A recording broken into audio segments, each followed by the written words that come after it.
Magandang gabi sa inyong lahat, kabanong. Ang ikukwento ko po sa inyo ay ang buhay ng aking tiyo Kulas. Kilalanin niyo na lamang po ko sa pangalang Vicente. Malakas ang ulan noong dumating ako sa probinsya ng Romblon. Gabi na noon. Bukod sa maputik ang daan, medyo may kadiliman din dahil kapos sa poste ng ilaw ang baryo nila tiyo Kulas. Gamit ang malaking payong na binigay sa akin ng matanda sa terminal sa bayan, nilakad ko ang daan papasok ng baryo. May mga nakakasalubong naman din akong mga tao. Pero syempre, hindi ko naman sila kilala kaya wala naman akong pakialam. Ang mahalaga lang sa akin, hindi ako maiilang maglakad dahil bukod sa akin, may iba pa ring nasa daan. Kakainis. Nasaan na ba kasi yung si Jomel? Ang sabi susunduin ako. Langya. Nakarating na lang ako't lahat wala naman. Si Jomel ang pinsan ko na panganay na anak ni Tiyo Kulas. Kasing edad ko lang din siya. Tulad ko, kakagraduate lang din niya noon ng college. Pero siya sa Romblon nag-aral, samantalang ako ay sa Maynila. Makikitira lang kasi ako sa kanila para sa gagawin kong promotion video. May kinalaman kasi sa ganoon ang pag-a-applyan ko ng trabaho. Isang buwan ako roon kaya nasisiguro ko talaga na marami akong magagawa. Huminto ko saglit sa gilid at sinubukang tawagan si Jomel. Kaso sa puntong yon, mahina na ang signal. Yung baryo kasi na yon ay talagang kulob, napapaligiran ng matataas na puno. Ay, naku naman. Hindi pa makakuha ng signal Nakakapag-init ng ulo. Bad trip naman talaga Ang ayos-ayos kasi ng usapan Dapat hapon pa lang inasa bayan na siya para sunduin ako. Ay naku, talaga tong si Jomel Bangag din kasing kausap Pinagpatuloy ko na lang ang aking paglalakad. Napatigil ako sandali nang nasa tapat na ako ng up and down na bahay. Pero gawa lang sa kahoy. Ito na ba yun? Lumapit ako sandali at sinubukang sumigaw. Kaso sa lakas ng ulan, malabong marinig ako ng nasa loob. Tinabi ko na muna sa ilalim ng punong bayabas ang basang-basa kong maleta. Nasa aktong papasok na ako sa bakuran nang biglang may asong lumitaw. Napatras ako at napaupo sa putikan. Buti na lang nakatali yung aso. Kung hindi baka minukbang na ako ng asong itim na yon. Buwisit Bad trip naman, bad trip! Wala nang saysay na punasan ko pa ang puwet ko dahil nabasa na rin ang kalahati ng katawan ko. Dinampot ko na lang ang maleta ko at naglakad ng mabilis. Wala na akong pakialam kung madulas pa ako. Hindi doon yung bahay nila Tiyo Kulas. Wala naman silang alagang aso Ang alam kong alaga nila, unggoy. Sa kakabilis ko ng lakad ay sa wakas, nakita ko na rin ang palatandaan na sinasabi sa akin ni Jomel. Ang palatandaan nakaratula sa gilid ng kahoy nilang gate. Mondehar Family. Yun, eto na nga. Hindi na ako nagdalawang isip. Mabilis akong tumakbo at lumapit sa bahay. Agad akong pumesto sa tapat ng pintuan na merong silungan. Tiyo Kulas! Nandito na po ako! Ako po ito, si Vicente, galing Maynila. Yung pamangkin yung ubod ng gwapo. Kinetok ko ng malakas ang pintuan. Agad din naman yung nagbukas. Bumungad naman sa akin ang isa pang anak ni Tiyo Kulas, si Kokoy. Mas bata lang ng 3 taon sa amin ni Jomel. Uy, Kuya Vicente! Diyos ko, basang-basa ka na. Teka, nasaan si Kuya? Bakit hindi mo kasama? Ha? Sinundo niya ba ako? Hindi kasi kami nagkita Ay, pambira talaga si Kuya Naku, pasensya ka na. Di bale, pumasok ka na. Tay, si Kuya Vicente nandito na. Ilang segundo lang ay dumating na rin si Tiyo Kulas. May apron pa itong suot-suot. Bantayan mo nga muna yung niluluto ko doon. Tumango naman si Kokoy at naiwan kaming dalawa ni Tiyo Kulas sa sala. Hindi ba kayo nakita ni Jomel? Sa kasamaang palad po hindi Akala ko nga po hindi niya ako sinundo anong oras na kasing umalis dito? Sabi ko agahan Ayan tuloy, naabutan na ng ulan. Tapos. Biglang hinampas ni Tio Kulas ang lamesa. Nag-alugan pa ang mga nakapatong sa ibabaw. Ngayon tuloy hindi ka pa niya nakita. Nagpunta yata sa kabilang terminal. Ang sabi ko sa bagong terminal, hindi sa luma eh. Ay nako, bisit na bata yan. Malilintikan talaga sa akin yan eh. Nakaramdam ako ng takot na mga sandaling yon. Pakiramdam ko kasi parang ako yung sinisigawan niya kahit alam kong hindi naman. Huminga ng malalim si Tio Kulas sabay uminom ng tubig. Pero hindi bale. Nandiyan ka na naman eh. Ilagay mo muna yung gamit mo sa gilid at nandun ang banyo sa may kaliwa. Maligo ka at baka magkasakit ka pa niyan eh. Dahil yung pinsa mong tatanga-tanga, hindi ka nasundo. Ay nako, nakakainis yan. Kasimple-simple ng sinabi ko eh, bagong terminal, bagong terminal. Para akong mababaliw habang nasa harap ko si Tio Kulas. Inis na bumalik ng kusina si Tio Kulas at binalikan din naman ako ni Kokoy. Kuya Vicente, pasensya ka na kay tatay ah. Alam mo, mula nung lumipat na kayo sa Maynila noon, palagi na lang galit yan si tatay. I mean, parang laging mainitin ng ulo. Yung mababa lang namang tono ng boses niya pero maya-maya bigla na lang siyang magagalit o maninigaw. Baka naman nagpapasaway kayo lagi. Alam mo naman ng tao kapag tumatanda na nagiging mainitin ang ulo. Hindi naman kami pasaway eh. Pero ganyan na siya lagi. Iniintindi na nga lang namin kasi siyempre, depressed din siguro siya nung binitiwan niya noon yung pagiging manunugis. Sa sinabing yon ni Kokoy ay bigla kong naalala ang nangyari noon. 10 taon pa lang kami noon nila Jomel. Maliliit pa talaga kami, pero buo pa sa alaala ko ang mga nangyari. Gabi noon, maraming bangkay ang naiuwi sa baryo namin. Lahat ng yon ay mga kasamahan ni Tio sa panunugis ng aswang. Ang sabi ng mga nakaligtas na kasama ni Tio, napagkamalan daw silang sundalo ng mga rebelde. Pinagbababaril sila at halos kalahati sa grupo nila ay namatay. Sa halip tuloy na may baryo ng aswang sila na pupuntahan, bumalik silang dala ang mga namatay nilang kasama. Mula noon, na-depress si Tio Kulas. Kumalas siya sa samahan hanggang sa maging ang iba ay umayaw na rin. Ilang buwan makalipas ang nangyaring yon, umuwi kami ng Maynila ng pamilya ko sa takot na mahanap sila ng mga rebelde. Hinala kasi namin, iniisip talaga ng mga rebelde na sundalo sila. Uy, Kuya Vicente, nakikinig ka ba? Ha? Anong sabi mo? Sabi ko, maligo ka na. Mamaya, darating na rin yun si kuya. O sige.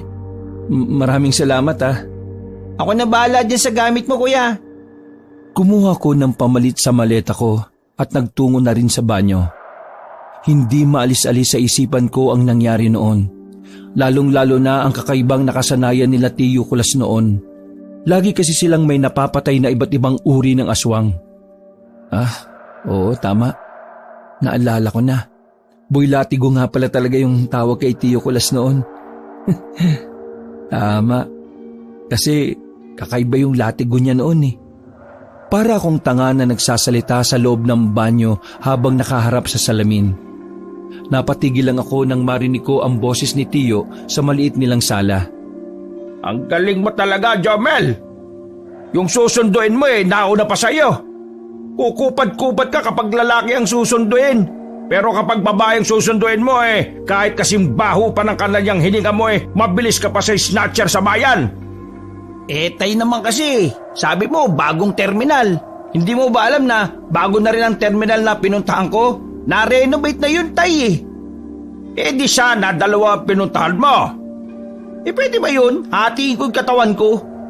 Hindi. Ako ang hahati sa katawan mo. Di ka na nahiya kay Vicente. Ang layo-layo ng pinanggalingan pagdating dito mukhang tanga yung itsura. Binilisan ko na lang ang pagligo ko para kahit papaano may aawat sa kanilang dalawa. Pero naging maayos naman sila nung mga sandaling yon. Kalmado na rin si Tio Kulas na magharap-harap na kami sa hapunan.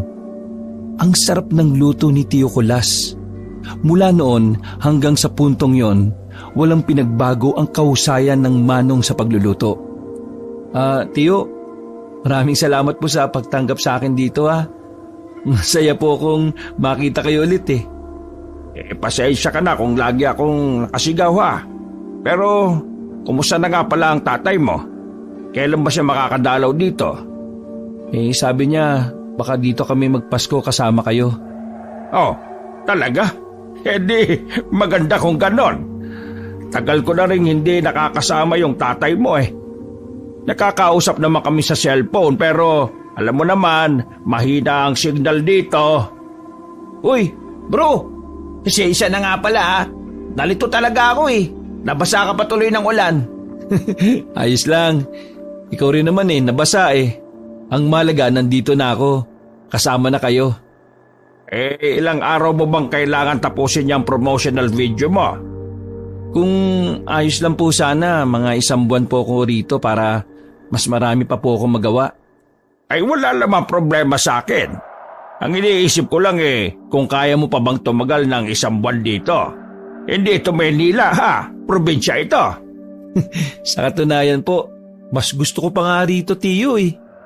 Kung marami lang opportunity rito, nako, dito na lang ako titira. Masarap mamuhay dito. Sa Maynila, puro usok. Kuya Vicente, maganda ba sa Maynila? Depende kung saan parte. May parte na maganda, may parte din na hindi. Sumeryoso ang mukha ni Tio Kulas. Tumingin siya sa akin ng makahulugan at parang may pangamba. Vicente, ito lang ang ipapaalala ko sa iyo ha. Kapag nasa gubat kayo at may nakita kayong mga armadong lalaki, umalis na kaagad kayo. Kapag aswang naman po. Siniko agad ni Jomel si Kokoy para sawayin. Halatang ayaw nilang nagbabanggit ng ganon sa harapan ng kanilang ama. Hindi pinansin ni Tio Kulas ang sinabi ni Kokoy. Nagpatuloy lang ito sa pagsasalita.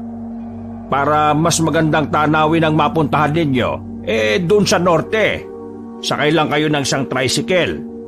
Alam naman yan ni Jomel. Lagi yan doon kasi maraming tinitirang babae yan doon Karamihan turista. Pa naman nakakaya oh. Mahiya ka pa pare-pareho namang tayong lalaki rito. Totoo sinasabi ni tatay, Kuya Vicente. Maraming babae yan si kuya. One time nga, natuntun siya ng babae niya rito Tapos, Hoy, ano ba? Tapos sabi ng babae, Hoy, Jomel, panugutan mo ko. Buntis ako. Tapos, nalaman namin di naman pala buntis. Natawa na lamang ako sa kwento nila. Kahit si Tio Kulas ay hindi na rin napigilang hindi matawa. Pagkatapos ng kainan namin, ay tumambay na muna kami ni Jomel sa tapat.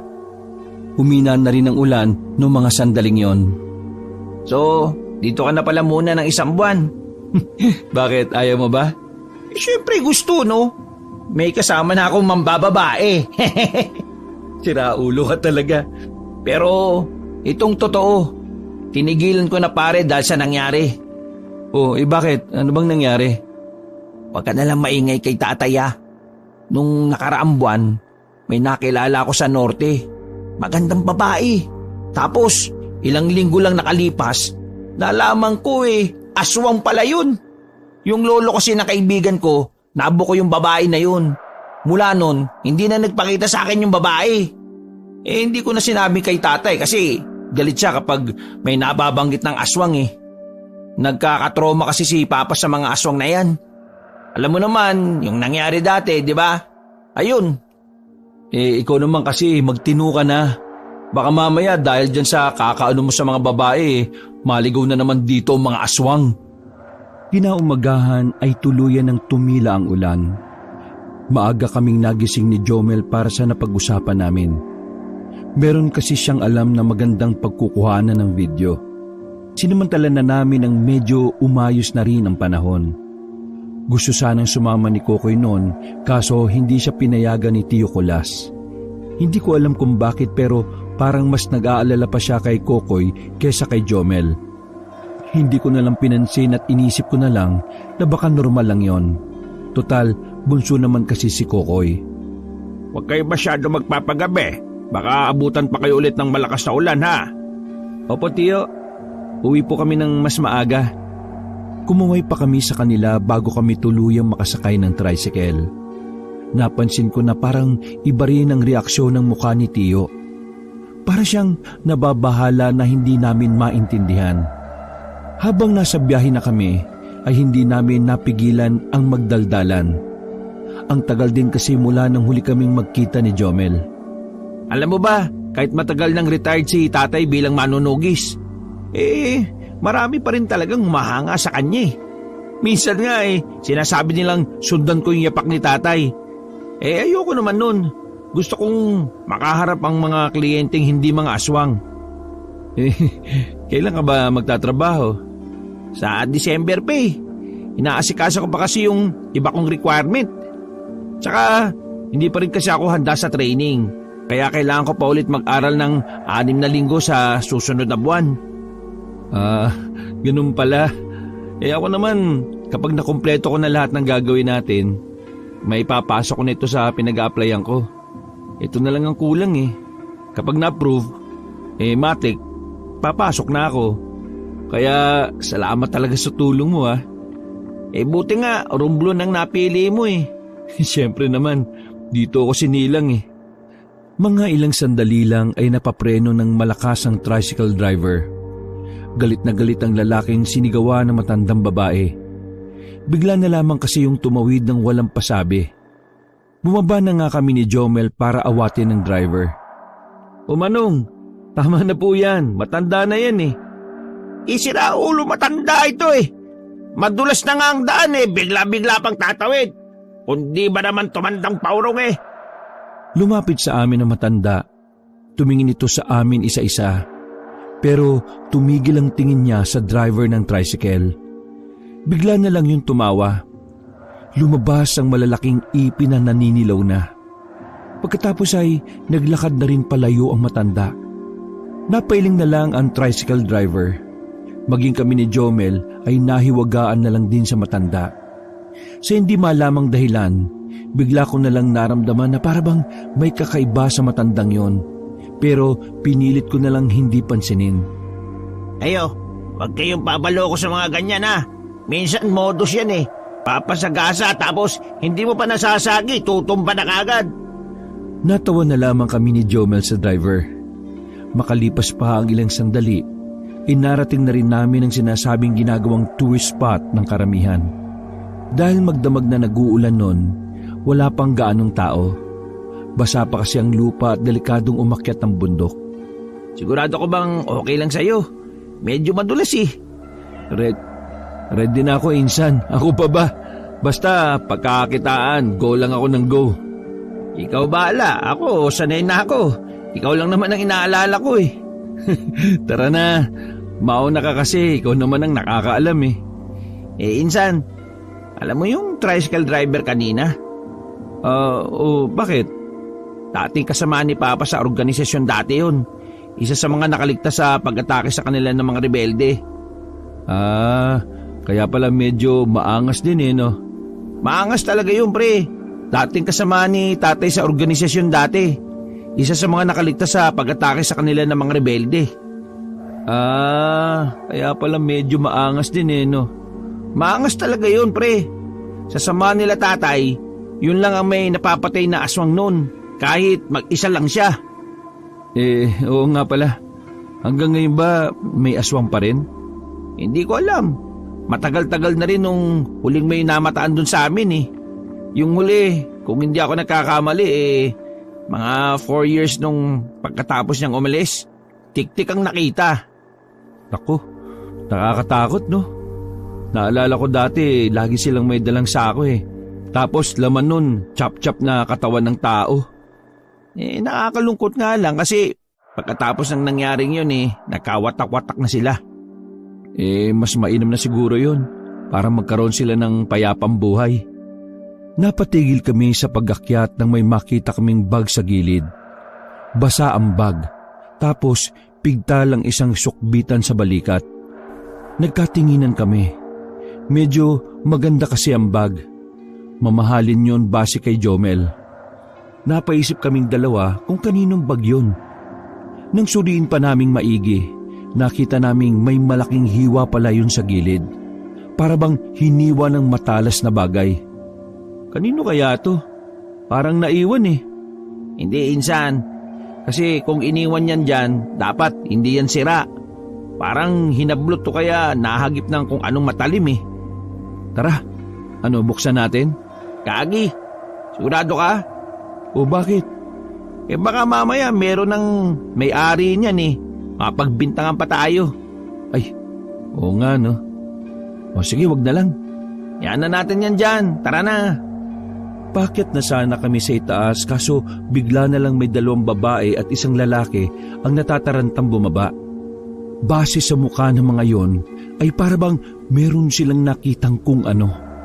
Naintriga kami kaya naman agad kaming nagmadaling paakyat. Ilang metro lang nakita na namin ang bangkay ng 1 lalaki. Nakadapa sa lupa, nilalangaw at namamaho na rin. Punit-punit ang damit at pantalon na parabang pinaghihiwa-hiwayo ng matalas na bagay. Ay putik! Napalingon na lang ako sa ibang direksyon. Si Jomel naman ay nasuka-suka dahil sa mga nakita namin. Pulis pre! Tumawag tayo ng pulis! Bago kami makababa, nakapagsumbong na pala yung 3 nakasalubong namin. Buti na lang din ay may pulis sa baba ng bundok. Nasaksihan namin kung papaanong usisain ng mga pulis ang bangkay. Nalaman din namin na nakabukas na pala ang tiyan ng lalaking biktima. Para makatulong sa investigasyon, sinabi namin ang tungkol sa nakita naming bag. Nang buksan yon ay kumpirmadong pagmamay-ari nga yun ng biktima. Bumaba na rin kami ng bundok makaraan lang ng ilang minuto. At dahil sa nangyari, wala kaming choice ni Jomel kundi ang ipagpaliban na lang ang pag-akyat. Dahil base sa mga pulis, malaki ang posibilidad na may iba pang biktima sa ibang parte ng bundok. Tanghali pa lang ay nakauwi na rin kami sa bahay ni Tio Colas. Nagulat nga siya dahil akala niya aabutin kami ng hapon. Oh, akala ko ba'y hahapunin kayo sa pagre-record ng video? Jomel, alam mo ba talaga yung sinasabi kong lugar? Tay, nakarating naman kami ni Vicente, kaso... Kaso ano? Sabihin mo. Tio, dun po kasi sa bundok na aakyatin sana namin ni Jomel, may may natagpo ang bangkay ng lalaki. Napaayos ng upo si Tio Colas. Sandali siyang napatigil sa paghahalo ng kape niya. Ano ka ba? May natagpo ang bangkay doon? Oo, tay. Bangkay ng lalaki na wakwakan tiyan. Tapos, napakaraming hiwa sa katawan. Parang Tinigil ni Jomel ang sasabihin niya. Napagtanto niya na hindi magandang ideya kung sasabihin niya kay Tio ang gumugulo sa isip niya. Aswang ba ang gusto mong sabihin? Naiiling na tumango ang pinsan ko. Biglang hinampas ni Tio Colas ang lamesa. Walang kahit na sino sa inyo magkakalat ng nangyari doon, ha? Naintindihan niyo? Bakit naman, tay? Di ba dapat alam nila para maiwasan nila kung ano man ang dapat na iwasan? Manahimik ka! Wala kang alam sa mga aswang-aswang! Tio, malakas na po ang boses ninyo. Baka po may makarinig. Ito naman kasi si tatay, hindi man lang kumalma. Ikaw pa ang magiging dahilan kung bakit malalaman ng mga taga rito yan. Bumuntong hininga na lamang si Tio Colas. Sinubukan nitong huminahon. Ay naka, matagal na panahon na. Matagal ko nang kinalimutan ng mga bagay na may kinalaman sa aswang at sa pagiging manunugis. Pero hindi ko alam bakit hanggang ngayon hindi sila nawawala sa buhay ko. Ibig po bang sabihin ninyo alam niyong nandito pa rin sila sa probinsyang ito? Tumangutango si Tio Colas. Kita namin sa mukha niya ang magkahalong pagkadismaya at pagkabahala. Pero hindi. Dapat wala akong pakialam. Ayoko nang mangyari ulit yung mga nangyari noon, Ayaw ko na. Ayaw ko nang balikan ng bangungot na yon. Padabog na tumayo si Tio Colas. Susundan ko pa sana siya palabas pero pinigilan ako ni Jomel. Yaman na natin si tatay. Umaatake na naman yung trauma niya mula sa nakaraan eh. Ayos lang ba siya kapag ganon? Hindi ko alam. Pero sana. Napailing at hingang malalim na lamang ang nagawa namin. Kinahaponan, hindi pa rin nakakabalik ng bahay si Tio Kulas. Nasa bahay lang kami habang nanonood ng TV. Dakong 5:00 ng gabi, natatarantang umuwi sa bahay si Kokoy. Hinahanap si Tio Kulas. Nasaan si tatay? Kanina pa namin hinihintay. Bakit ka ba parang natataranta? Ano na naman bang nangyari? Hindi pwedeng malaman ni tatay ang nangyari sa dati niyang kasamahan. Ha? Ano? Sinundan namin si Kokoy. Halos 3 minutong takbo lang ng mabilis, narating na namin ang gilid ng kalsada na kung saan maraming taong nagkukumpulan. Maraming nagbubulong-bulungan. Hinawi namin sila. Nakita namin ang isang tricycle na nasa gilid, nakabangga sa isang puno. Nang silipin namin, nasipat ni Jomel kung sino yon. Insan, yan yung driver na naghatid sa ating kanina oh. Yung sinasabi ko siya yung dating matinik na manunugis. Grabe naman ang gumawa niya sa kanya. Talagang hindi na siya bubuhayin eh oh. Umusog lang kami nang may mga dumating ng tanod at pulis. Hindi ako makapaniwala nung hapon na yon. Yung driver na nakausap lang namin, ilang oras lang makalipas patay na pala. At ang mas nakakakilabot pa, tirik ang araw nang mangyari yon. Nakakatakot. Maliwanag ang paligid ng ginawa yan. Sariwa pa yung dugo oh. Wala man lang takot yung gumawa niyan kung may makakita sa kanya. Kuya, alam mo ba kung anong tingin kong gumawa niyan? Aswang. Tumango lang si Kokoy bilang tugon sa kanyang kuya Jomel. Ako naman ay palihim lang na kinilabutan. Nagtatayuan ng mga balahibo ko. Nakakaramdam ako ng panlalamig sa palad dahil sa kaba. Paano kapag nalaman ito ni Tio? Malamang, mapapraning na naman yun. Iniisip ko, paano hindi ito malalaman ni Papa? Alam niyo naman kung gaano kabilis kumalat ang chismis. Ng tinapay naman oh. Ay nako, pasensya ka na Insan ha. Dapat happy lang tayo pero ganitong problema pa inabot mo dito sa amin. Ayos lang naman sa akin. Ang mas iniisip ko ngayon si Tio Kulas. Kung hanapin kaya natin siya. Alam ko kung saan natin siya pwede makita. Nagmamadali kaming umalis sa mga nagtutumpukan tao. Bago gumabi ay tinungo namin ang isang sementeryo na halos 10 minutong lakaran mula sa lugar.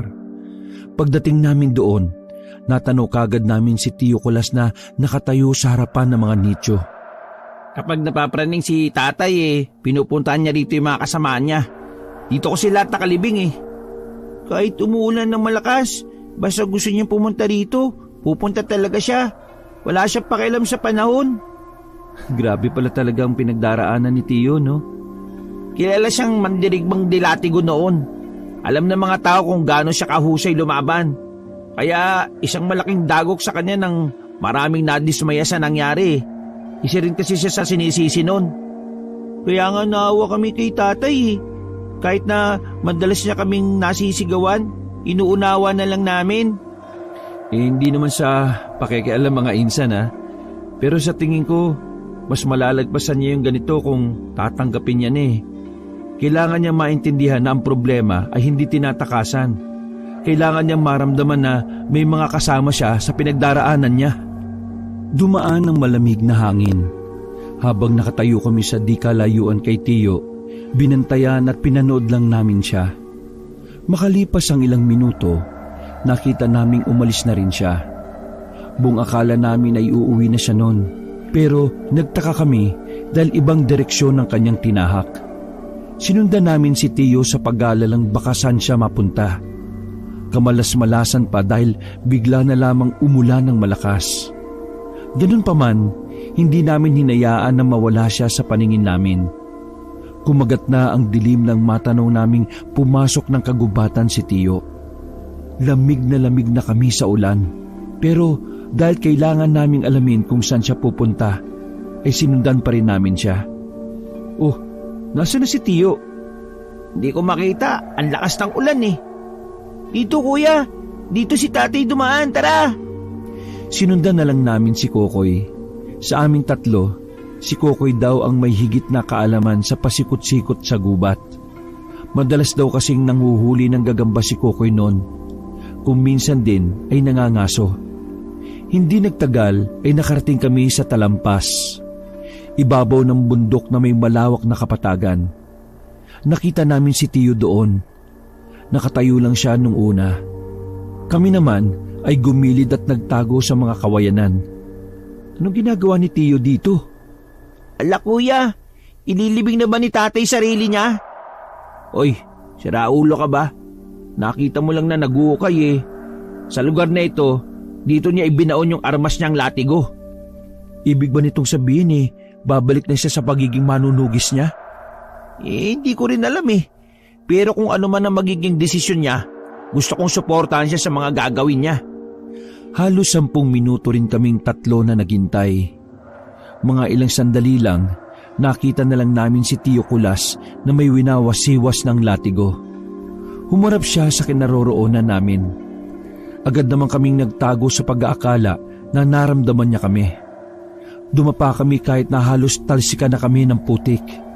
Maya-maya pa ay umalis na rin si Tiyo Kulas. Sinundan namin siya hanggang sa makabalik na kami ng bahay. Nakita niyang basa rin kami ng ulan pero hindi na lang niya kami pinansin. Nang makapagbihis na kami, pinunta na ko ulit ni Jomel at Kokoy sa kwarto ko. Dahan-dahan lang sila dahil nasa baba raw si Tiyo Kulas. Si tatay, mukhang balak na talagang bumalik sa panunugis ng aswang. Paano mo naman nasabi? May binabasa siya. Narinig ko yung title ng libro, Mga Paraan ng Pakikipaglaban. Hindi ko alam pero kinakabahan talaga ako kung anong gagawin ni tatay eh. Kung kausapin kaya natin siya? Wag, ayan lang natin siya. Baka magalit lang siya sa atin eh. Isipin pa na nakikialam tayo. Sinilip namin sandali si Tiyo Kulas. Kalmado lang naman siyang nagbabasa. Yun ang unang pagkakataon na nakita ko siyang sobrang seryoso. Kinabukasan, pinagpaliban ko na muna ang pagdodokumentaryo. Palihim kasi naming binabantayan ang mga kilos ni Tiyo Kulas. Tahimik lang naman siya. Balik sa pangkaraniwang ginagawa. Pagkatapos pumunta sa negosyo nitong bukuhan, uuwi lang yon para magkape at magbasa-basa ng dyaryo. Habang nakatambay kami sa bakuran, isang matandang babae ang napadaan sa labas. Napatayo kaming dalawa ni Jomel nang mamukha namin ang matandang babae. Yun ang matanda na muntikan ng masagasaan ng tricycle driver. Tumingin ang matanda na parabang nakikilala niya. Agad na umarko ang kakaibang ngiti sa mukha niya. Sa puntong yon, parang naninikip ang dibdib ko habang nakatingin sa matanda. Hindi ako pinagsasalita ng kaba na bigla na lang nabuhay sa sistema ko. Sa unang tingin pa lang, naramdaman ko nang may hindi talaga tama sa matanda. Wala naman siyang sinabi sa amin. Nakangiti lang siya hanggang sa maglakad na siya papalayo. Pagkaalis ng matanda, biglang sinilip ni Jomel si Tiyo Kulas na abala pa rin sa pagbabasa. Bakit, Insan? Anong tingin mo sa matanda? Insan, yun yung matandang nakausap ng tricycle driver, di ba? Yung mutik na natin masagasaan. Pagkatapos nun namatay na yung tricycle driver. Feeling ko, Insan aswang yung matandang yun eh. Teka, sandali. Anong gagawin natin? Isusumbong ba natin kay Tiyo? Wait lang, hindi pwede. Ang hirap basahin ng utak ni tatay ngayon eh. Baka sa pagiging padalos-dalos niya ikapahamak niya pa yun. Kumalma muna kaming dalawa ni Jomel noong mga sandaling yon. Alam ko na. Kung sundan natin yung matanda. Baliw, gagawa ka pa ng makakaabala sa kung anong pinunta mo rito. Nandito ka para sa promotional video na gagawin mo, hindi para masangkot ka sa gulo. Baliw ka rin.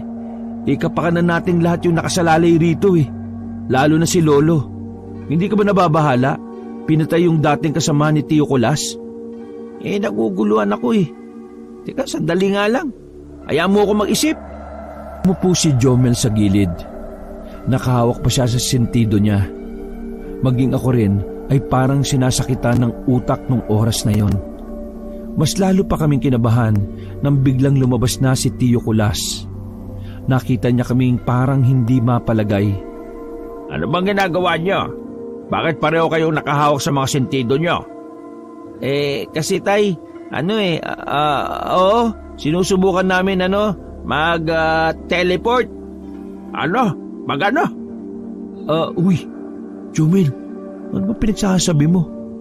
Trip mo ba si Tio? Hindi, masakit lang ulo namin tay. Kasi dahil sa nangyari, na-delay yung promotional video nito ni Vicente. Marami pa namang araw. Mabuti pa samahan niyo na lang ako. Ho? Samahan? Saan po? Nagkatinginan kami ni Jomel. Palagay namin, maganda ang mood ni Tio Kulas ng mga oras na yon.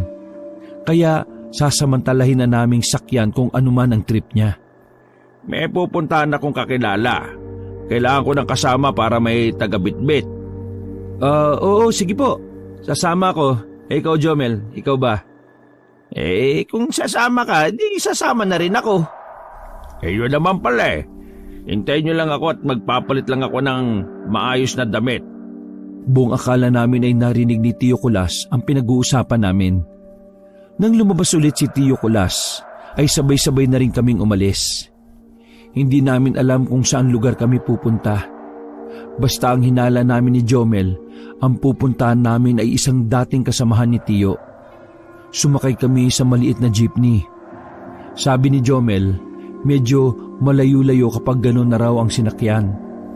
Pinagmasdan ko si Tio Kulas habang nasa biyahe kami. Kalmado lang siya. Parang hindi ko na makita sa kanya ang pagiging mainiti ng ulo. Makalipas lang ang halos 1.5 oras, binaba kami ng jeepney sa tapat ng isang sementeryo. Uy, bakit tayo nandito? Hindi ko rin alam. Ngayon lang ako nakarating sa sementeryong ito Okay, dalawa. Sumunod lang kayo sa akin, Sinundan lang namin si Tio Kulas. Tahimik lang kaming dalawa ni Jomel. Hindi namin maiwasang hindi mapatingin sa mga nicho na naroon. Sa palagay namin, parang matagal na ang mga nicho na yon. Yung pagkakaukit kasi ng pangalan sa mga lapida, parang makaluma. Marami kaming dinaan ng iskinita at ilan sa mga yon ay masusukal at maputik na rin. Kinakabahan na nga ako noon kung saan ba talaga kami dadalhin ni Tio Kulas. Hanggang sa meron na kaming natanaw na bahay. Bukod tanging bahay na nasa pinakadulong parte ng lumang sementeryo. Paglapit namin doon, 2 matanda ang nakita namin. Pero ang matandang lalaki lang ang humarap at kumausap sa amin. Anong hangin ang pumasok sa utak mo at bakit ka napadpad sa lugar na ito, Kulas? Hali kayo, pumasok kayo. Pinagandaan nila kami ng kape at tinapay. Pinaupo kami sa lumang katawan ng puno. Sa itsura pa lang ng bahay, masasabi ko ng kapanahunan pa yata yon ng Kastila. Anong sadya mo, boy Latigo? Huminga ng malalim si Tio Kulas. Humigop muna siya ng kape bago tuluyang nagsalita. Magbabalik na ako. Napatigil sa paghalo ng kape matanda. Napatingin siya ng seryoso kay Tio Kulas. Parang hindi yun makapaniwala. Magbabalik ka na? Ibig mo bang sabihin Oo, babalikan ko na ang pagiging manunugis. Babalik na ang mandirigmang may hawak ng latigo. Magkahalong emosyon ang nararamdaman namin. Saya dahil sa wakas, mabubuo na ulit ni Tio ang sarili niya. Kinakabahan naman kami dahil sa maaring panghanib na harapin niya. Kabentong, may binibiktima na naman ng mga lintik na aswang na yon. Hindi ko alam kung saan sila kumukuha ng lakas ng loob Pero palagay ko, meron silang matinding dahilan kung bakit sila nanggugulo. Sa katunayan, isa na sa kasamahan natin ang namatay. Nanlaki ang mata namin ni Jomel. Hindi namin inakala na alam na rin pala ni Tio ang tungkol doon. Umiling ang matandang si Kabentong. Gusto mo bang tulungan kita sa laban na yan? Oo. Pero ang gusto ko lang makuhang tulong sa'yo ay mga armas. Armas? Bakit? Palyado na ba ang latigo?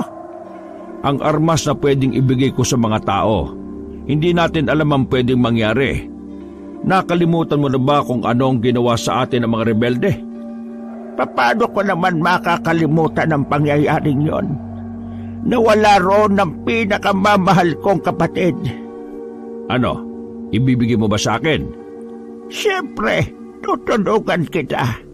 Pero may gusto lang akong ipakiusap. Ano yon? Sabihin mo lang.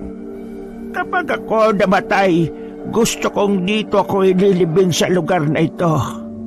Nagsalubong ang kilay ni Tio Kaloy. Ano bang pinagsasabi mong matanda ka? Hindi ka nga sasama sa akin eh. Ako lang ang lalaban. Dito ka lang. Ang kailangan mo lang gawin ay bigyan mo ako ng mga gamit. Oy, siya. Tara. Samahan niyo ako at hindi ko naman kayang buhatin ng mga yon. Naglakad kami ng halos 5 minuto. Uugod-ugod na kasi itong si Kabentong, kaya napakabagal ng lakad. Meron pa kaming napuntahan na libingan, pero di hamak na mas maganda at mas maayos ang mga nicho na naroon. Ito ay libingan ng mga kamag-anak ko. Dito ko inilagay ang mga armas na akala ko ay hindi ko na muli pang bubungkalin. Dinampot ni Kabentong ang maso na nasa gilid.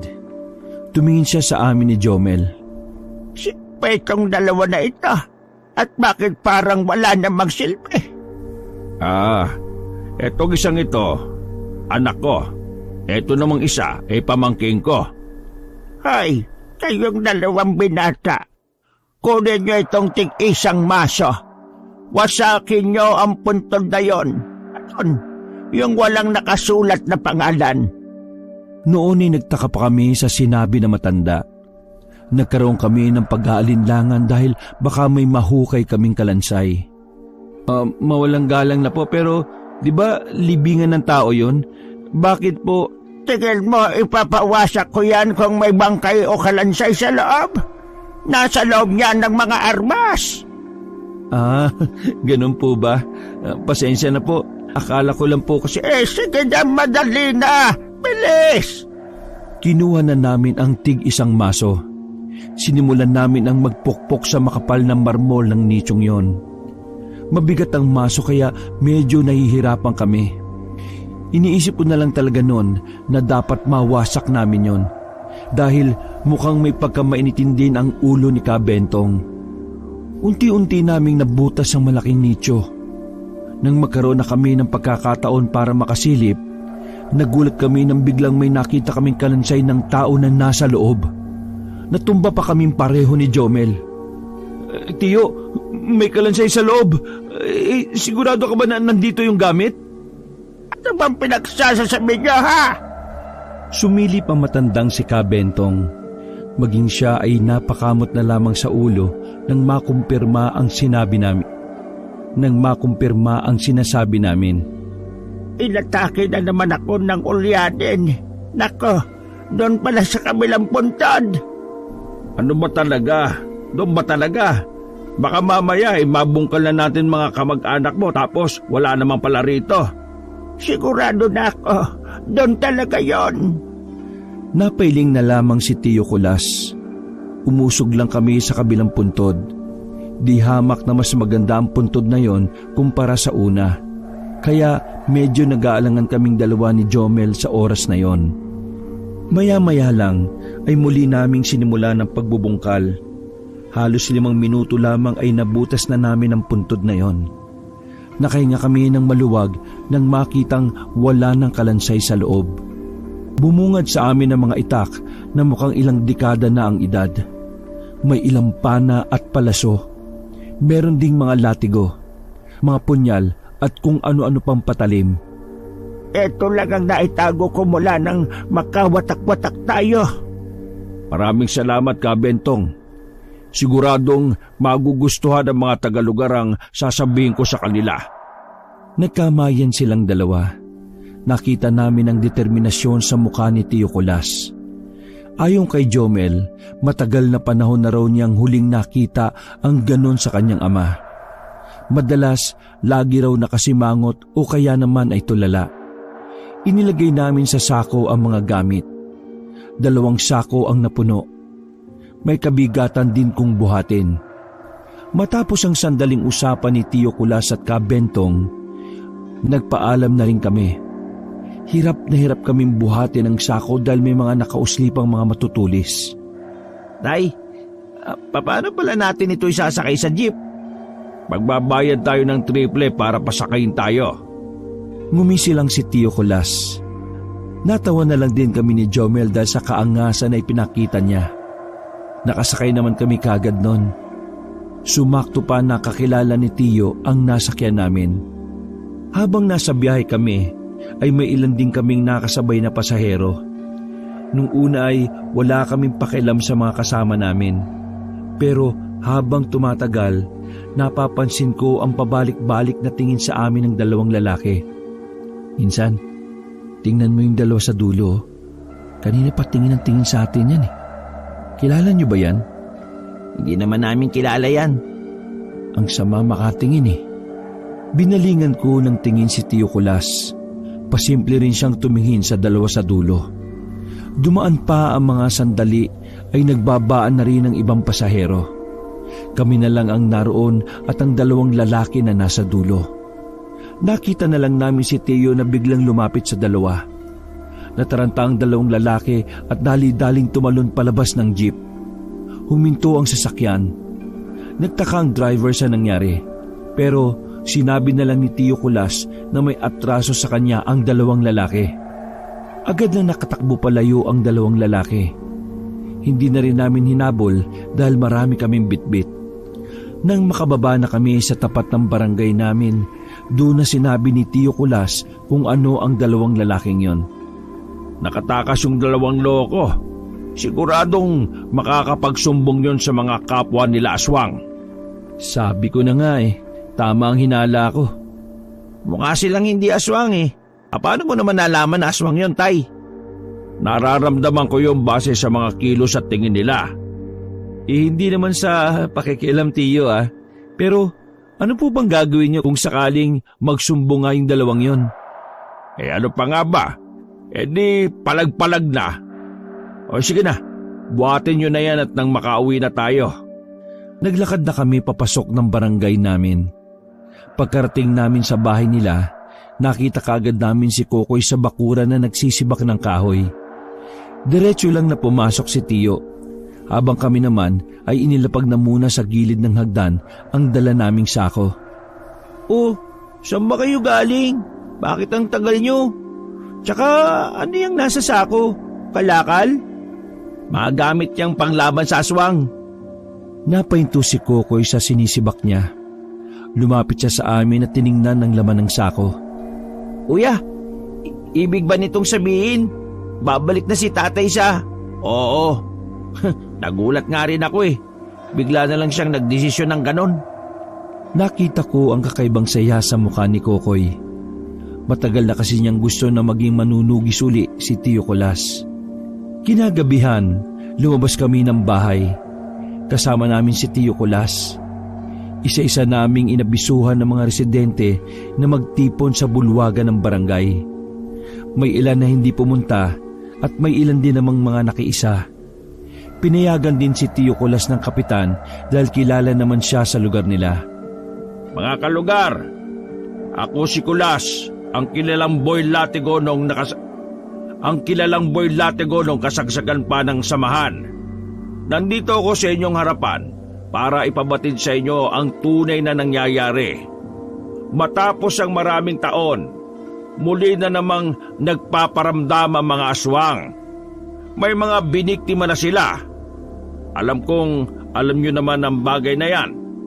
Bilang paghahanda sa paglusob nila, narito ako sa harapan ninyo para pangunahan ang maaaring maging laban. Halo-halong reaksyon ang natanggap namin sa sinabing yun ni Tio. Halos lahat sa kanila ay tuwang-tuwa at ang iba naman ay nabigla. Narito, kunin nyo ang mga gamit. Proteksyon yan para sa muling pakikialam ng mga rebelde. Nagkaroon ng bulong-bulungan uli. Kahit ako ay napaisip din sa sinabi niya. Marahil nagtataka kayo kung bakit sinali ang mga rebelde sa usapan.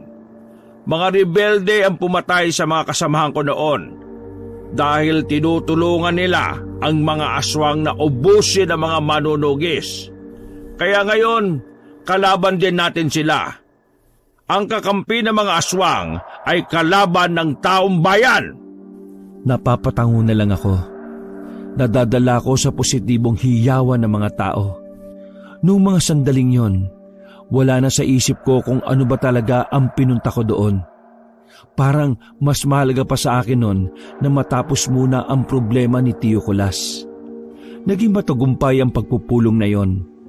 Marami ang nakiisa sa kagustuhan ni Tio Kulas na protektahan ang kani-kanilang pamilya. Umuwi na muna kami sa bahay. Sa labas pa lang ay napatigil na si Tio Kulas. Nagtaka naman kami ni Jomel kung bakit. Basta, parang may inaamoy-amoy siya. Tay, anong problema? Hindi sumagot si Tio Kulas. Sa halip ay lumapit agad siya sa tapat ng pinto. Nakita namin na isa na lang ang tsinelas ni Kokoy na naiwan doon. Nagmamadaling pumasok si Tio Kulas sa loob ng bahay. Meron kaming nakitang sulat sa lamesa na agad din naman naming binasa yon. Pagkatapos ay padabog niyang inilapat ang palad sa lamesa. Binasa na rin namin ang nakalagay sa sulat. Kinabahan kami nang malamang may mga aswang palang nakapasok sa bahay. At sa kasamaang palad, kinuha nila si Kokoy. Sinamantala nilang halos lahat ng tao ay nasa barangay. Dahilan para walang makakita sa mga aswang. Anong gagawin natin, Tay? Kinuha nila si Kokoy. Ililigtas ko ang kapatid mo. Huwag ka mag-alala. Pero Tio, di ba parang delikado na pupunta ka sa balwarte nila? Wala ka man lang ba pwedeng makasama bukod sa amin? Yung medyo marunong-runong na sa labanan? Umiling si Tio at dismayadong umupo na lamang sa tapat ng lamesa. Watak-watak na lahat ng nakaligtas noon. Hindi ko na alam kung nasaan sila. Mas lalong hindi ko alam kung gusto pa rin ba nilang gawin ito. Pero kahit na anong mangyari, hindi ko hahayaan si Kokoy. Nasama ako, Tay. Sasama rin po ako, Tio. Kailangan nyo talaga sumama. Tayong 3 na lang ang magtutulungan. Kung isama natin ang ibang residente, hindi sila papayag na iwan ng mga pamilya nila, insan. Tama si Jomel. Hayaan na lang natin sila. Intindihin na lang natin kung ano ang kaya nating kontrolin. At yun ay ang ating mga sarili. agad na rin kaming naghanda. Wala kaming sinayang na oras. Kumain lang kami ng hapunan saglit tapos umalis na rin kami ng bahay. Alam ni Tio Kulas kung saan ang bundok na tinutukoy sa sulat. Yun ay ang bundok ng norte na dapat ay aakyatin namin. Tahimik lang kami habang nasa biyahe. Pero sa totoo lang, sobrang kaba ko na talaga nun. Hindi ko inaasahan na hahantong sa ganun. Ang dapat lang sana ay masayang bakasyon at paghahanap ng magagandang tanawin. Bumuntong hininga na lamang ako. Pinagdasal ko na lang noon na sana walang mangyaring masama sa amin. Nandito na tayo. Ihanda nyo ng mga sarili nyo. Ayaw ko lang tatanga-tanga, ha? Tandaan nyo, kapag hindi ka nag-iisip ng tama, mas mauuna ka pang mamatay sa uugod-ugod na matanda. Hinawakan ko ang pinahiram na itak ni Tio Kulas. Ganon din naman si Jomel. Habang si Tio Kulas ay kalmado lang na nakaipit ang latigo sa tagiliran niya. Ikaw ba, Vicente? Hindi ba magagalit ang mga magulang mo kapag nalaman nila na ganito ang ginagawa mo rito? Hindi naman sila magagalit, Tio. Basta wala lang magsasabi. Sira ulo ka rin pala kausap eh. Paano nga ako malaman? Di kayo po ang magpapaliwanag. Ay nako, baana ka talaga sa tatay mong sira ulo. Tara na, aakyat na tayo sa bundok. Nanahimik na kami sa mga dumating na sandali. Todo hawak ako sa mga sanga na nakalaylay. Medyo madulas pa rin kasi ang lupa dahil pabalik-balik ang ulan nun. Tay, malayo pa ba? Malayo pa. Kung napapagod ka na pwede ka nang umuwi. Tay naman nagtatanong lang eh. Shh! Manahimik kayo. Nagtago kami sa likuran ng malapad na puno. Sumilip kami at nakita namin ang isang baboy ramo. Ang sabi ni Tio Kulas, malaki ang tsansa na aswang din ang hayop na yon. Kumuha si Tio Kulas ng palaso at tiniram ang pana ni Jomel. Kahit madilim sa kinaroroonan ng baboy ramo, tinira ni Tio ng palaso yon. Hindi kaagad kami lumapit kahit na natamaan niya naman yon. Mga ilang sandali lang, narinig na lang namin ang boses ng isang lalaki na parang umiiyak at nahihirapan. Tara! Nagmamadali kaming lumabas. Pinuntahan namin ang kinaroroonan ng lalaki. Nang tapatan namin siya ng flashlight, tumambad sa amin ang hubad niyang katawan. Nakatarak ang palaso sa kaliwang dibdib ng lalaki. Pasensya ka na, pero kailangan kitang burahin sa mundong ito. Hinugot ni Tio Kulas ang kanyang latigo. Pinagagupit niya ng latigo ang aswang. Kada latay ng latigo, naririnig namin na parang pumuputok ang balat ng aswang. Tio, hindi na po siya gumagalaw. Sa tingin ko tama na po yan. Tumigil na rin si Tio nang sabihin ko yon. Mas marami pang aswang ang naghihintay sa atin. Kung masyado silang marami, ganito lang ang gagawin natin. Iisa-isahin natin sila. Bago kami umalis, tiningnan ko pa saglit ang aswang. Duguan ang katawan niya. Namangha naman ako sa latigo ni Tio. Parang espada na kapag hinagupit, susugat talaga ng malala. Nagpatuloy kami sa paglalakad. Kalahating oras na rin ang ginugol namin. Pero ang sabi ni Tio Kulas ay wala pa kami sa kalahati. Pambira, pag-iisang oras na tayo, wala pa pala tayo sa kalahati. Gaano ba kataas ang bundok na ito? Hindi naman ito ang bundok na pakay natin Sa kabila pa. Kailangan lang natin lagpasan ito. Nakakaalarma pala talaga. Kung wala pa tayo sa kalahati at malayo pa tayo ron, tapos may mga aswang na rin dito, ano pa kaya kung nandun na tayo sa mismong balwarte nila? Yan nga rin ang iniisip ko Paano natin makukuha si Kokoy kung lahat sila ay nakapalibot? Nang makaramdam kami ng pagod ay pansamantala na muna kaming nagpahinga. May hinintuan kaming mga katawan ng puno na nakatumba. Umupo kami roon at naglabas ng binaong pagkain ni Jomel. Ano palang naging dahilan mo kung bakit mo binalikan ng ganitong gawain? Konsensya. Konsensya ang kumalabit sa akin. Pinapatay ako ng konsensya ko dahil nung malagas kami, wala man lang akong ginawa. Kumalas din ako sa samahan para protektahan ang pamilya ko.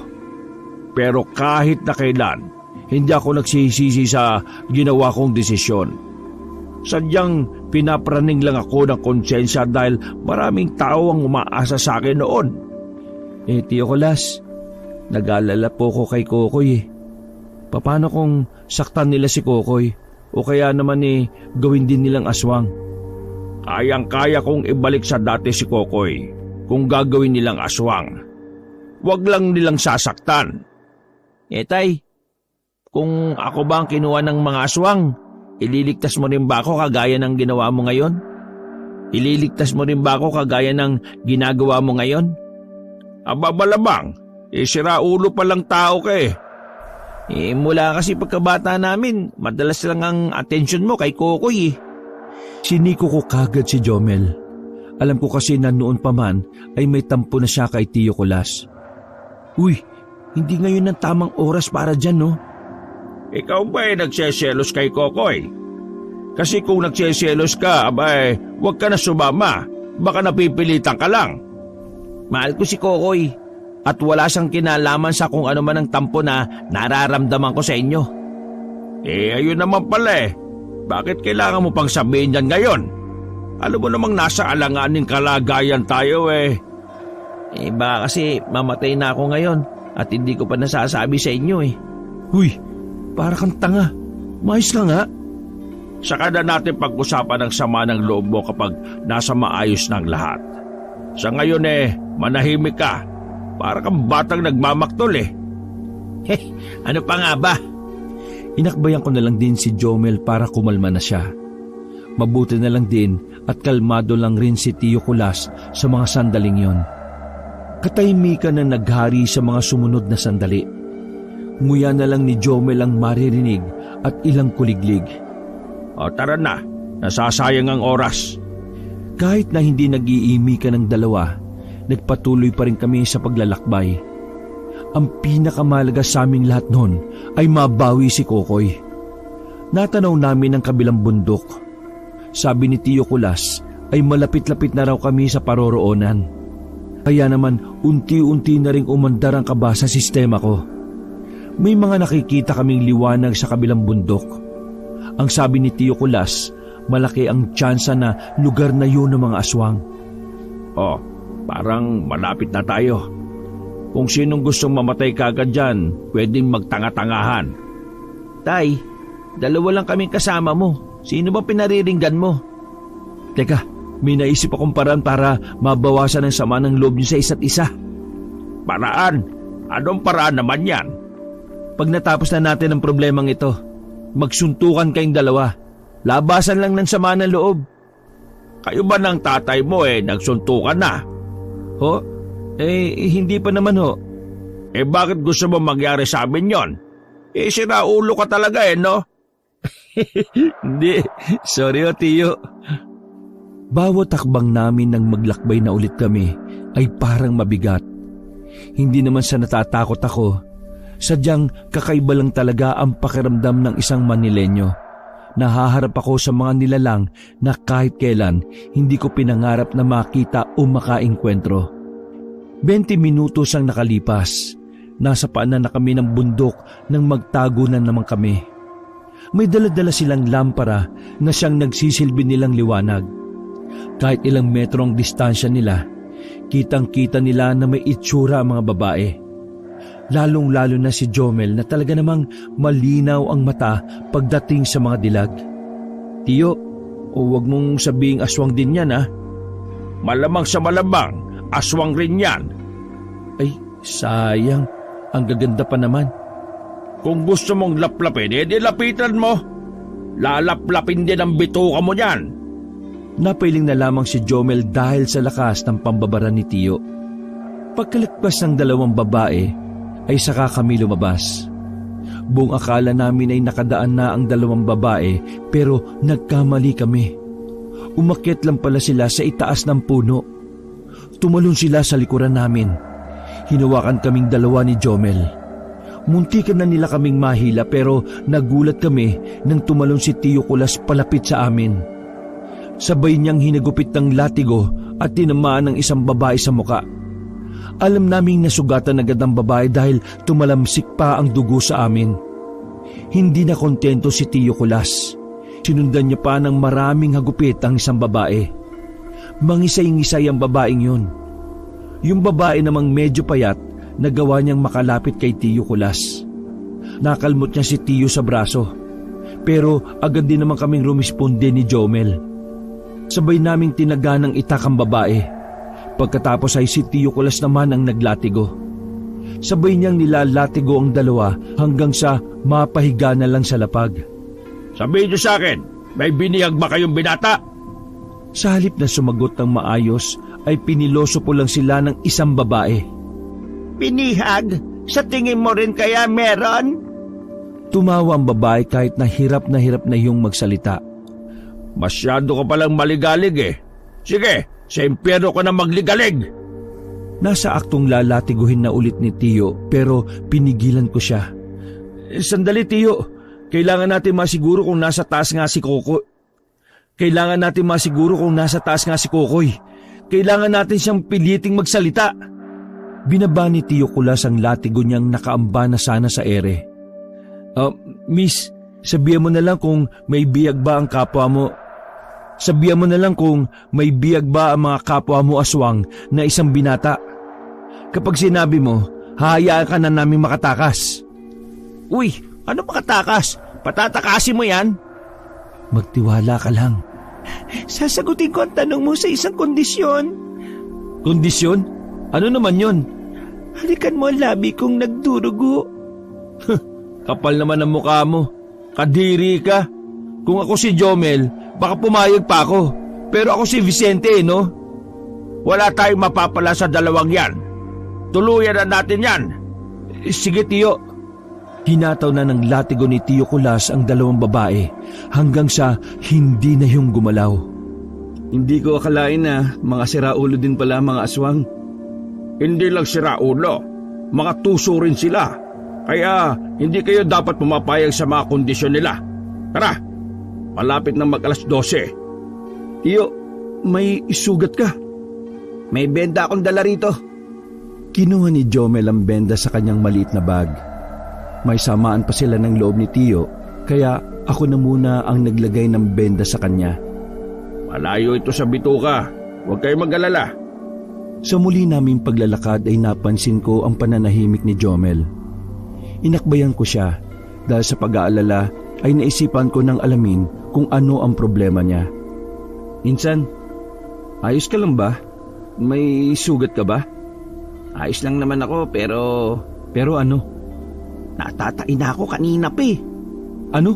Natatay ka na? Napatigil si Tiyo Kulas sa paglalakad at nilingon kami. Sige na, tumae ka na. Humanap ka lang ng magandang pwesto ha. Insan, pwede bang samahan mo ko? Oh, bakit sasama pa ako? Ano ako, tagahugas ng puwet mo? Baliw, bantayan mo lang ako, baka may aswang eh. Ay, o na, sige na. Sinamahan ko si Jomel sa paghahanap ng magandang pwesto. Pumesto siya sa likuran ng puno. Pumitas siya ng dahon na kanyang ipapamunas. Pambihira. Abot dito ang amoy niya na. Amoy bad trip yan ah. Pwede ba? Manahimik ka na lang dyan. Nakikiamoy ka na lang eh. Halos 5 minuto ko siyang hinintay. Bumalik na rin kami kay Tiyo pagkatapos. Kaso, hindi namin siya naabutan. Wala si Tiyo Kulas sa pinanggalingan namin. Nagsimula na kaming kabahan ng mga sandaling yun. Pero maya-maya lang ay biglang lumitaw si Tiyo Kulas sa kabilang banda. Nag-aayos siya ng botones ng pantalon niya. Akala namin nawala ka na eh. Akala namin nawala ka na, Tiyo eh. Saan ka ba nanggaling? Ah, alam ko na. Tumae ka rin, no? Hindi no, umihi lang ako. Umihi pero amoy tae. Baka ikaw hindi ka na naman nagpunas. Huy, tama na nga yan. Para kayong mga bata. Pareho lang naman kayong amoy tae. Tara na, Tiyo. Magaan na ang pakiramdam na mag-ama nang bumalik na kami sa paglalakbay nang dahil sa kanilang pagtae. Tapos na ang hindi pagsiseryoso ng mga oras na yon. Dahil nang akyatin na namin ang bundok ng norte, unti-unti ko nang nararamdaman ang presensya ng mga aswang. Para bang bawat daanan namin ay may mga matang nanunood. Nagtatayuan na ang mga balahibo ko noon, Kabanong. Lalo na sa ideyang buwis buhay ang gagawin naming pagpunta ron. 3 laban sa balwarte ng mga aswang. Kapag malapit na tayo, gawin niyo ang lahat para hindi makalika ng ingay ha. Hindi tayo papalag kapag lagpas 2 kalaban. Dapat mas marami tayo at saka tayo lalaban. Naintindihan niyo ba? Tumango kami ni Jomel. Binilisan namin ang paglalakad hanggang sa tuluyan na nga naming natanaw ang isang baryo. Huminga ako ng malalim noon sa pagbabakasakaling mawala ang kaba sa dibdib ko. Pero hindi, dahil mas lalo pa yung lumala. Buhay na buhay sila sa ganitong oras. Malabong makalapit tayo kaagad. Isa pa, hindi natin alam kung saan nila eksakto inilagay si Kokoy. Sige, maghiwa-hiwalay tayo. Mukhang hindi magandang ideya yan, Tiyo. Paano kung mahuli kami? Hindi namin sila kakayanin nang wala ka. Dapat kayanin nyo. Kasi kapag magkakasama tayo, mas madadalian silang dakpin tayong lahat. May punto si tatay, Insan. Ano, kaya mo ba? Ha? Wala naman ako magagawa. Alangan namang iwan kita. Paano? Dito ako sa kabilang banda. Kayo dyan sa kabila ha. Mag-ingat kayong dalawa. Napakamot na lang ako sa ulo pagkaalis ni Tiyo Kulas. Pareho na nga tayong walang alam sa pakikipaglaban. Tayo pa nagsama. Kaysa naman isa sa atin ang naglalakad na mag-isa. Di ba mas malaking katangahan yon, Insan? Ay nako, bahala na nga. Basta kung sino man ang mauna sa ating dalawa, sana sa langit ang bagsak.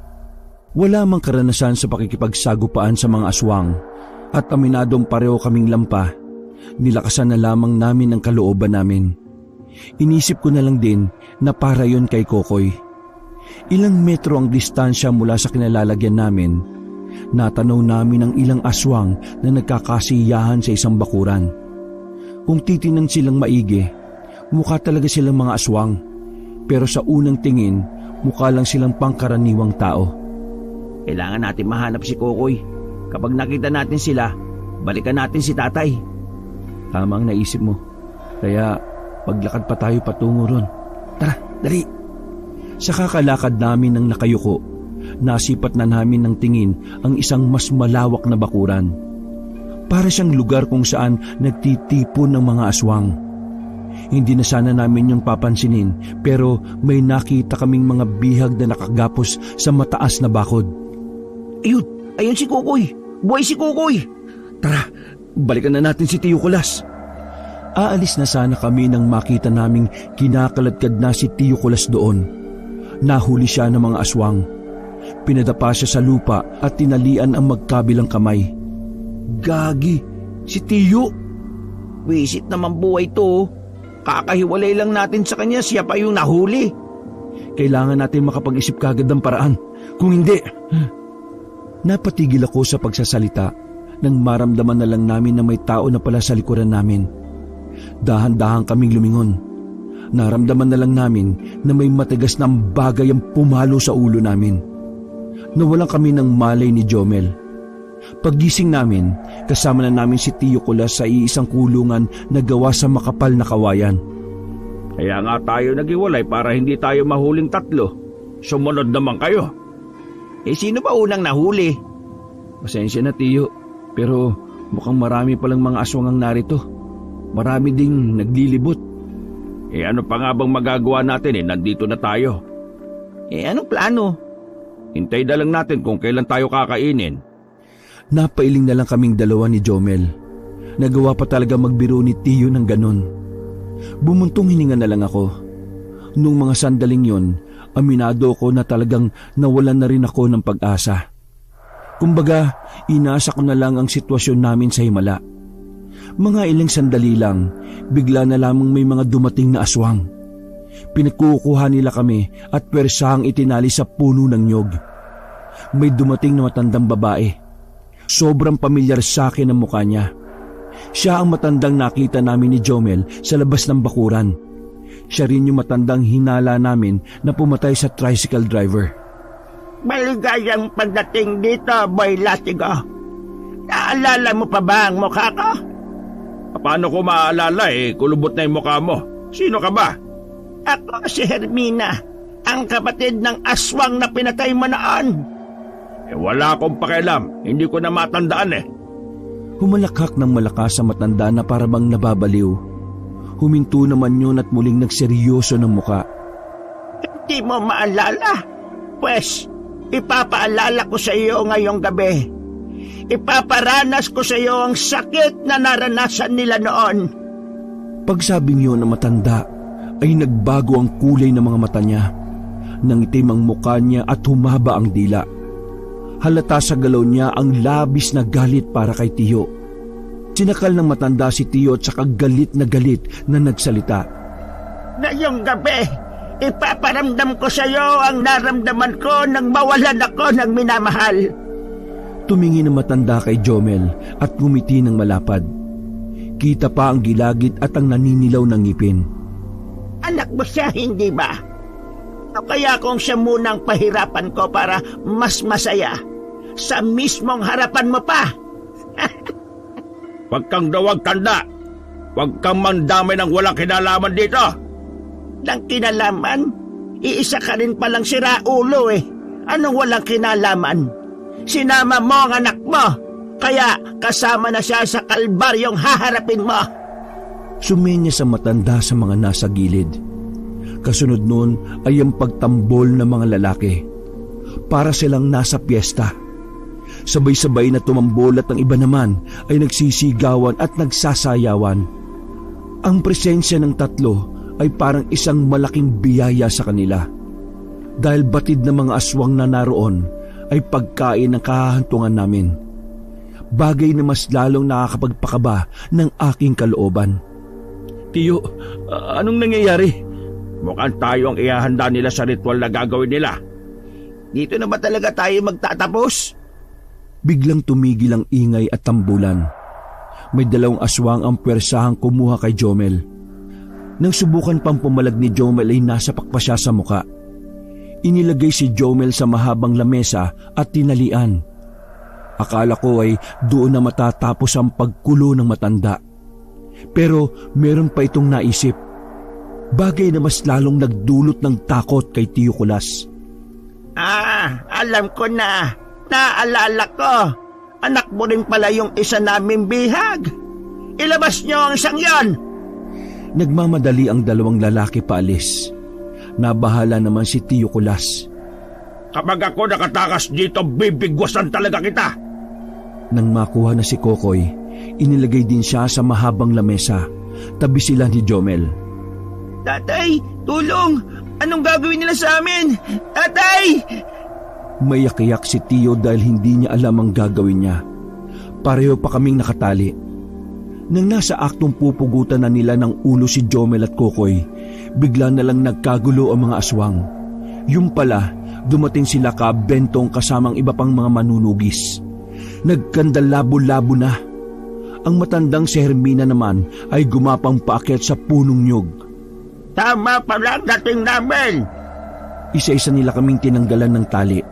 Kinuha na rin ni Tiyo ang latigo niya na nakasabit lang sa kawayan. Nagsimula ang kaguluhan. Lahat ng manunugis ay latigo ang gamit. Dahilan para mataranta ang mga aswang. Sa mga nakalipas na sandali, unti-unti na ring natatalo ang mga aswang. Ang matanda na lang ang halos natira. Mga ilang sandali pa, hindi nakatiis ang matanda. Bumaba na rin siya sa puno ng nyug. Sa halip na tumakas, talagang haharapin niya ang mga manunugis. Hindi siya nakakaramdam ng takot. Hayaan niyo akong kalabanin ng matandang ito. Tumango lang si Bentong at ang iba pa nilang mga kasama. Hinarap ni Tiyo Kulas sa matandang si Hermina. Matapang din naman ang matanda. Kahit na alam niyang alanganin siya, pumalag pa talaga. Umatake ang matanda kay Tiyo Kulas, pero masyadong mabagal ang matanda kumpara sa mga mas batang aswang. Kaya naman walang kahirap-hirap para kay Tiyo Kulas na ilagan yon. Nang makakuha ng tamang pagkakataon, si Tiyo Kulas naman ang lumusob. Paghagupit pa lang ni Tiyo Kulas, talaga namang lumatay sa katawan ng matanda. Mangisay-ngisay siya, pero sadyang tuso ang matanda. Meron siyang pinukol na maliit na parang pako kay Tiyo Kulas. Tumarak ang pako na yon sa bandang balikat ni Tiyo. Nag-alala na kaming lahat pero sumenyos lang siya na huwag kaming makikialam. Nagulat ang matanda nang lumusob pa rin si Tiyo Kulas kahit nahihilo na. Paghagupit uli ni Tiyo ng latigo, doon na bumagsak ang matanda. Sa kanya sinundan ng maraming latay. Nakalaunan ay ikinamatay na rin ng matanda. Bumagsak si Tiyo sa lapag pagkatapos ng laban. Mabilis din naman namin siyang pinuntahan. Hindi nahirapan si Tiyo sa pakikipaglaban. Sabi nga ni Bentong, mas sisiw lang yung kumpara sa dati. Pero ang nagpahirap lang sa aming lahat ay ang laso na meron ng pako. Sa mismong lugar na yon, sinubukan nilang gamutin si Tiyo Kulas. Kabadong-kabado kami dahil nangingitim na ang labi ni Tiyo. Iyak na rin ng iyak ang magkapatid. Bumabagal na ang tibok ng puso niya. Akin ang mga panggamat dyan. Diyos ko, sabi ko naman sa iyo, Kulas, ako dapat ang nauna eh. Pambihira ka naman ah. Pakiusap, gawin niyo po lahat. Tay, lumabang ka. Wala na kaming siraulong tatay kapag nawala ka. Sige ka. Magtiwala lamang tayo sa Diyos. Makakaligtas si Tiyo. Lahat ng alam ni Bentong sa panggagamot ay ginawa na niya. Halos 20 minutos rin kaming naghintay. Buong akala talaga namin ay madededo na si Tiyo. Pero nabigla na lang kami nang magkaroon na ulit siya ng malay. Mabilis ang paghinga niya, hingal na hingal at pawis na pawis. Napawi naman ang luha naming lahat. Sa sobrang tuwa ay napayakap na lang kami kay Tiyo Kulas. Nakaligtas si Tiyo Kulas sa lason. Mabuti na lang ay may kaalaman si Kab Bentong sa mga lason. Mula nang matalo ang mga aswang, nagbalik si Tiyo Kulas bilang boy latigo. Muling nabuhay ang kanilang samahan. Nabura naman ang mga aswang sa probinsya nila. Sobrang saya namin noon dahil parang nabuo ang pagkatao ni Tiyo Kulas. At dahil doon, naging positibo na rin siya sa buhay. Wala man akong gaanong ginawa sa labanan, pero natutunan ko ang isang bagay. Yun ay ang labis na pagmamahal ng isang ama sa kanyang mga anak. Nakabalik na rin ako sa Maynila Kabanong pagkatapos ng mga nangyari. Nakagawa rin ako ng promotional video. Higit pa sa pagkatanggap sa trabaho, mas masaya ako sa kapayapaan na nakamit nila Tiyo sa kanilang baryo. Wakas.